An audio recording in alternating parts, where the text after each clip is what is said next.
In the Philippines, sedans seem to be the body type of choice. Well, in the subcompact category anyway. Now, I don't know if it's tradition or anything, but in a segment where there are so many sedans already, it's very, very difficult to stand out. So Kia said, well, let's forget about being a sedan and let's stand out with a hatch. In its EX form, this is the Kia Rio Hatchback.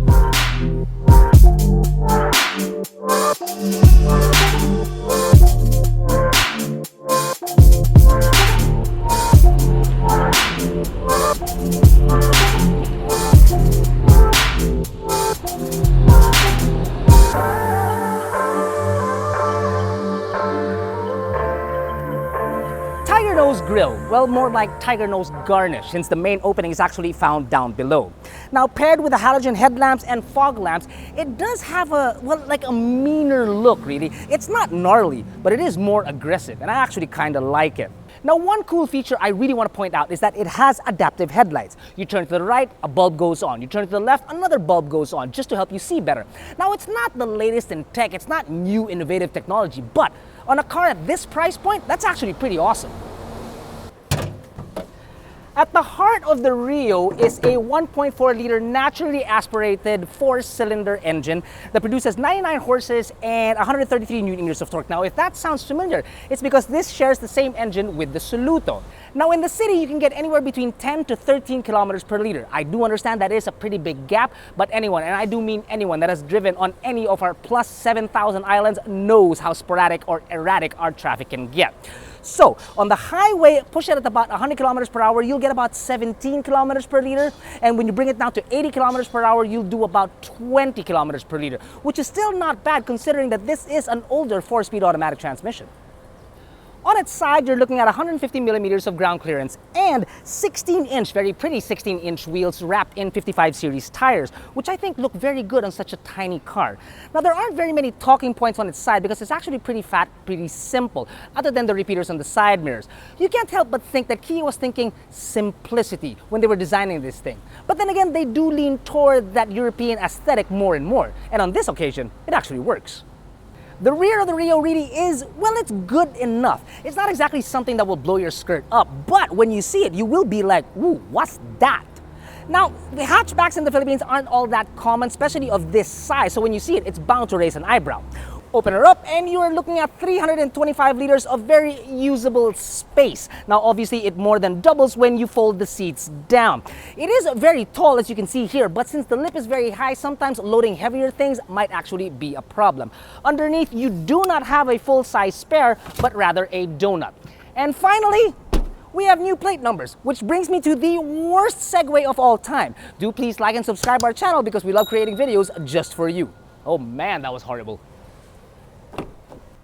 Now, space back here is nothing great. This is Jack's normal driving position, and as you can see, it's somewhat of a tight squeeze, even for my frame. So 2 passengers in here, average size would be good. Anything larger than that might be a problem. Toys back here, there aren't any really. No center armrest, just bottle holders on either door, no air vents, and a single charging point found down here. And really, that's about it. The seats are cloth, so vegans will be rejoicing. That's a good thing. The one thing, though, about the seats that I don't really enjoy or like too much is this honeycomb pattern here. It doesn't really jive with the whole feel of the car, and I'll tell you why when we get up front. It's because everything up here is just so clean, it's so neat, it's very European. It's very Korean, it's very Japanese, it's very all over the place really, but really, it just looks so neat and simple, and I absolutely love it. You've got your floating touchscreen infotainment system with Apple CarPlay and Android Auto that doubles as your reverse camera and has rear parking sensors. You've got manual air controls, buttons on your steering wheel, sadly no cruise, 2 analog gauges that flank the LCD trip computer. Down below you got a 12-volt socket and a USB port to connect to the infotainment along with the auxiliary port. Now, it's not the most responsive thing in the world, but at least it has Apple CarPlay and Android Auto and a 4+2 speaker audio system. Now, a bit of a debate that we had was this steering wheel, which is telescopic. Now, at this price point, I would have expected a little bit better material, perhaps some leather on the steering wheel. It's not bad, it's just I expected a little bit more. But at least it's not like you're holding an ampalaya against Darth Vader in a fight, right? So, yeah. The Kia Rio Hatchback in its EX trim comes equipped with driver and passenger airbags. Ampalaya versus Darth Vader? What? ABS, an engine immobilizer, child locks, and ISOFIX tethers.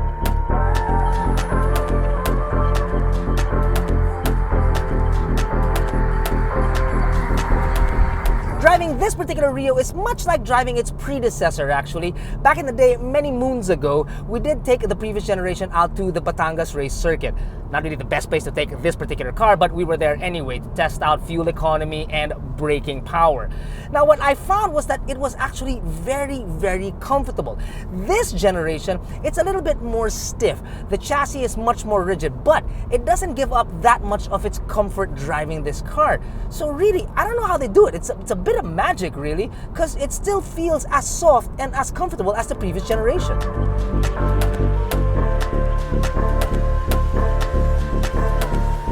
I will say this, that the steering is actually very light and it's very, very easy to drive this car. Here's the thing though, you might think that it can corner on rails. It doesn't. Whether you're on 55 series tires, you have to remember that they are actually eco, so don't expect too much out of the car. The odd thing is that even with the eco tires, which are 55 series like I mentioned, it's actually pretty quiet at lower speeds. You're talking about 60 to 80 kilometers per hour. Once you do hit 100 kilometers per hour, yes, the noise does start to creep in.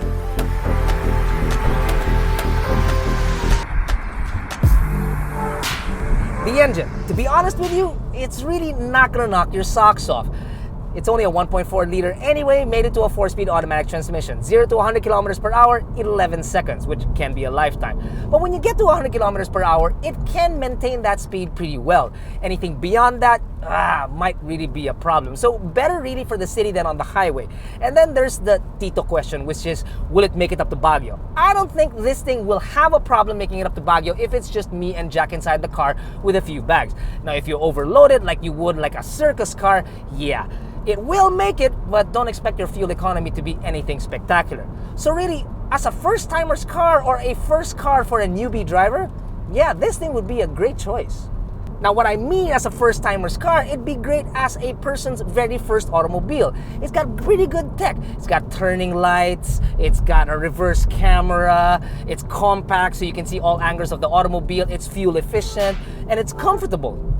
Not bad at all, man. Not bad at all.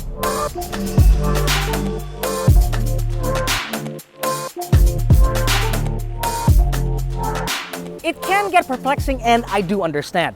See, the Rio is available at 985,000 Philippine pesos. Kia has other offerings out there with almost the same amount of features for much less, like the Soluto, for instance. But you're talking about a car with adaptive headlamps, better sound insulation, and a much better chassis.